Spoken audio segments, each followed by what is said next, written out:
Hi all, this is Skate, and this is probably news people have already seen in the in-game portal, but it's still something I wanted to talk about. Spare parts. They're going bye-bye. I'm really happy with this. I bloody hate timers, and I'm not really a huge fan of spare parts. I'm constantly lacking them personally. But for those who have not seen the in-game news yet, in update 5.0, Wargaming are removing spare parts, and Wargaming are removing timers. And to clarify how soon this is, I made a video saying update 4.11 buffs and vineyards rework. That's actually now going to be 5.0, those changes. 4.11 will not exist. So we're on 4.10 now, and Wargaming are bringing out 5.0 next. They changed their mind. So those buffs mentioned in the previous video coming out in 5.0 along with that reworked map. But more importantly, spare parts are going. For good. Goodbye, you useless, annoying pieces of turd. Right, no, seriously. I have made 3 videos to date on spare parts. The first one, Spare Parts the Saga. The second one, Spare Parts Saga Part 2, and then I made one about 4 months ago, the Spare Parts Saga Continues, just because I wanted to talk about it again, because it's still a bone of contention within the game. And now I get to finish the little video series on spare parts by making this. The Spare Parts Saga ends. Seriously, I cannot tell you how happy I am about this. Timers. Realistically, did they make more gold for Wargaming? I don't know. Would they remove them if they were making gold? Probably not. And spare parts actually broke the silver credit currency. So they've actually shot themselves in the foot with the spare parts. And I'll explain my logic on that. And even from not just my perspective as a consumer, as a gamer, why I hated spare parts, but also from commercial perspective, from Wargaming's perspective, removing spare parts in my eyes is a good thing. Silver credits was always that thing people were lacking slightly. And they were lacking it in terms of you'd spend it on equipment, you'd spend it on tanks. So what would you do? You'd activate premium time, which gives you 50% extra credits and 50% extra XP. And then because you're trying so hard to make more credits, what would you do? I'll buy a premium tank. And then you'd spend more time grinding because you wanted credits from that. And then a new premium tank came out, and then you'd think, do you know what? I'll buy a new premium, treat myself, because, well, I'm always going to need credits. And then update 3.8 happened. And all of a sudden, we had this influx of extra credits, considerably more than we're always used to. So it killed that side of premium tanks and that side of premium accounts. Why would you bother? I mean, I'm always sitting on a pot of credits. To the point, which I'd just buy more tech tree tanks just because I could.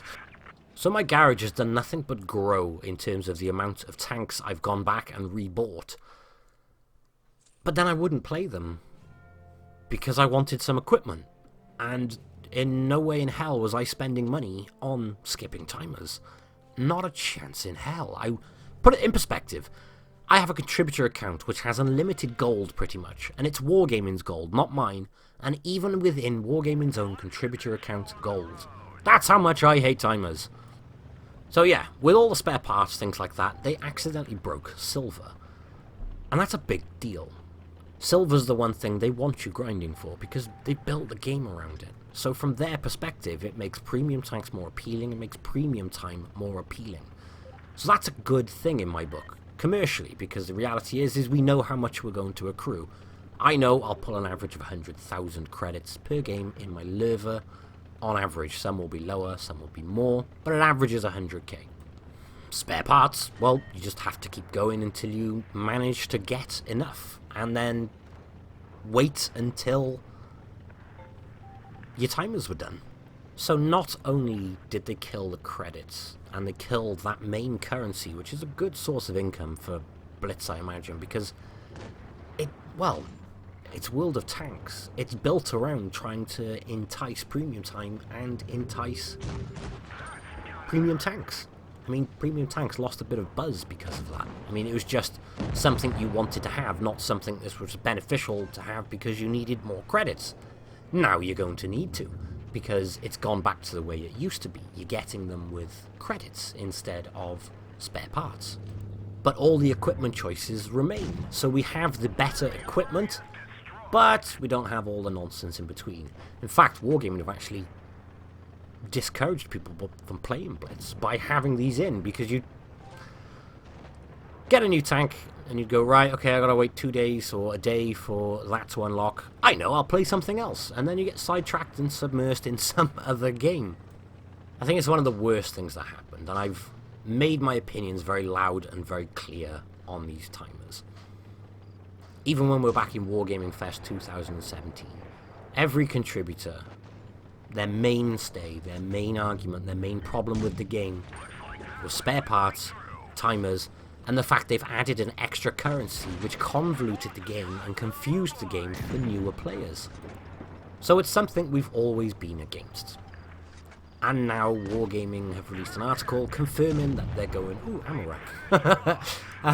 The footage in the background, by the way, is just random footage while I talk nonsense, and then we're going to show some screenshots. But yeah, back on topic, Wargaming confirmed they've been looking into this since Wargaming Fest 2017. And although it's probably not just the contributors or just players who were there who complained like hell about it, I really hope that they actually took the feedback every single person there provided about spare parts and seriously considered it, because that was the main problem everybody had with the game at that meeting we had with the devs. So it's nice to know that it's been acted on in some shape or form, potentially anyway. And of course, the community non-stop has complained about this. There is always that small percentage who say, I have more spare parts than I can shake a stick at, but they are the small percentage. And this is something which is going to benefit everybody. It really is going to simplify the game, it's going to be less convoluted, there's going to be no timers, and it's going to be all about those credits again. Which is great in my eyes, it really is. So, let's actually talk about how this is going to transfer over. What they've basically said is in Update 5.0, you can convert your your spare parts into credits. And it actually works out very beneficial to do that rather than use them beforehand. Wargaming have actually been surprisingly generous with the conversion ratio. They've been very nice with this, actually. There's another good thing coming up as well. But I have to throw this out quickly. Credit to Stubbo66 from the EU forum. He's already worked out all the calculations, and he's got them spot on. And what he has worked out is that the conversion ratio is the equivalent of a tier 10 conversion in what they give you for credits for your spare parts. In other words, if you're unlocking equipment before Update 5.0 hits on tier 10 tanks, you're going to get the same conversion. But if you're doing it on any other tier, you're actually better off waiting. Because the conversion ratio from spare parts to credits is more based towards tier 10, every other tier it works out cheaper to wait and equip your tanks with credits, because they're going to give you a nicer conversion and it's going to cost you less.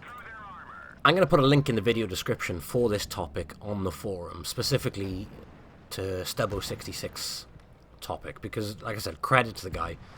He's gone in massive depth, and it's bloody brilliant, and it's easy to understand, and he's got everything you can possibly imagine, including details on Wargaming's other compensation variants, specifically the things they're going to put in store, like swapping it for premium time, gold, credits, and so on and so forth. And if you don't buy gold, obviously gold is a great option, but it's the worst conversion ratio possible. The best thing you can do is swapping your credits for it. But the fact that Wargaming have given all these various options, to me, is a pretty big deal. I think fair play to them for that. Granted, it took them a year to actually listen to everybody, but nonetheless, it's here, it's going, it's bye-bye spare parts, bye-bye equipment, and I really can't wait, because this is back to more simplistic Blitz, which is how it should be. It's about the game again, not about doing certain things in certain times within your garage. Who gives a damn what happens in your garage? We want to blow things up, and we want to play our tanks. We don't want to worry about this stuff. Extra currencies we don't need. So yeah, link in the description. Massive credit to Stubbo66, because when you click on it, you'll see the depth he's gone into. For me, though, there was something which sparked my interest, sparked my attention, and that was this free camo they're giving away. So we'll disrupt this game quickly. It's only background footage, but we'll disrupt it and put up some pictures of the new camo. This is the new free camo they'll be giving away, and you'll have this unlocked for free on every single tank you own when 5.0 hits, and you have 6 or more equipment slots. And for a free camo, it looks great. I mean, when I first saw this camo, I thought it was just a pattern on it. I thought, that doesn't look too bad for a free camo. But once I've got it on a bigger picture, I noticed that it looks like the paint's peeling, and they've given the top layer a worn look. It looks battle-hardened, it looks used. This is the sort of camo I adore. It looks fantastic, I really do think that. Here's the best bit in my eyes. You get this if you have 6 or more bits of equipment, and it's free. And the best part, there is no resupply cost for this. None whatsoever. That's surprisingly quite generous of Wargaming. And the reason I say that is because every single one of my tier 10s is going to get this now. Every single one of my premiums is going to get this camo. In terms of tier 10, it costs you 3,000 credits to resupply your camo every battle. If I run this camo on my tank going forward, I'm going to save 3,000 per battle. Over 100 battles, that's 300,000 credits. Over 1,000 battles, that's 3 million credits saved. Or, talking more long term, so far I've played 11,889 battles in tier 10. I would have saved 35.667 million credits. And they're giving this away for free, and it looks good. So, personal recommendation, if you don't have 6 slots on a tank, and it's a tank you're going to play regularly or you're going to grind, it's worth spending the spare parts to unlock 6 slots on certain tanks. Because it's, at that point, a long-term investment on those spare parts, because you're going to get all the credits back every single time you play said tank. I've literally gone through this article with a fine-tooth comb, trying to work out where the catch is. There isn't one.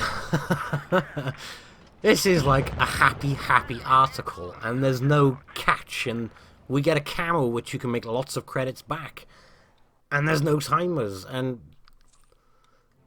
yeah, this is kind of surreal. But we're happy to stand up and say this is wrong when Wargaming does something we feel is wrong. Thus, it's only fair that we stand up and, for example, make a video like this to say credits to Wargaming. I really do like what they've done here. I'm over the moon with the changes, and I think it really is a massive step in the right direction for the game. So yeah, don't forget to go check out Stubbo66 article on the forum for a full breakdown on every single possible scenario in terms of converting your spare parts. But the straight one is, it's a very good conversion rate, all things considered. But going forward, what next? Well, back in the day, we used to pay for equipment with credits, and as we know, and as I've mentioned several times, and as the article mentions non-stop, you're paying for credits for your equipment going forward, like it should be. But there's 9 equipment slots now instead of 3 like there used to be, so how much more is it going to cost you? Well, it gets more expensive the higher you go up.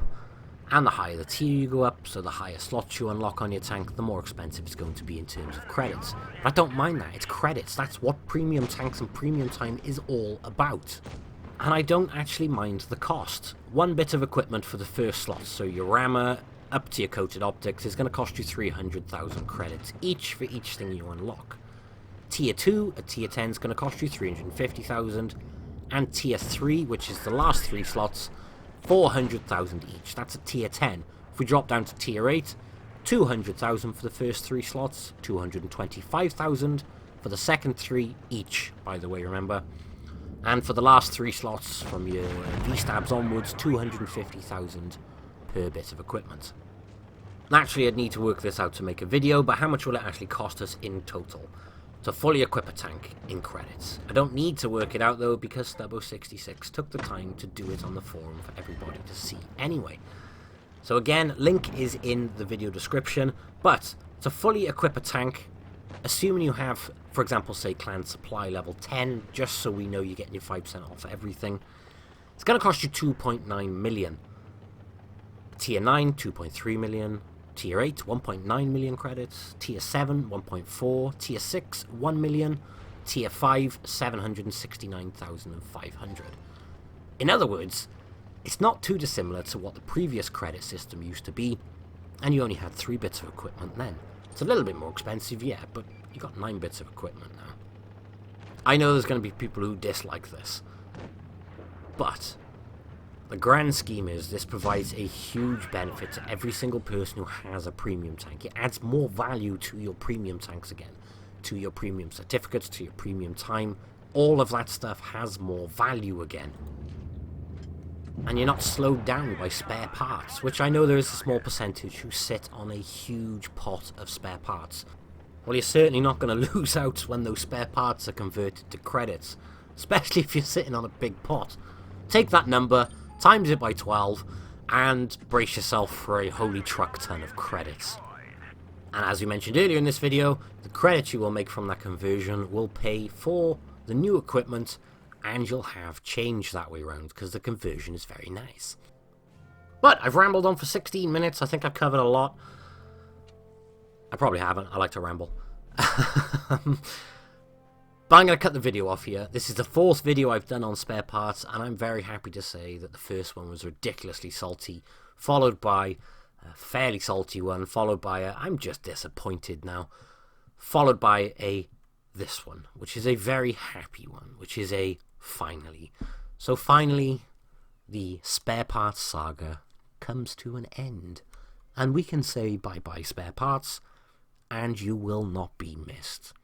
And you can take your equipment timers with you. Hey, I am really happy about this update. Fair play to Wargaming. Good job, guys. And that's it. Thank you all for watching, and I'll catch you in the next one. Bye-bye.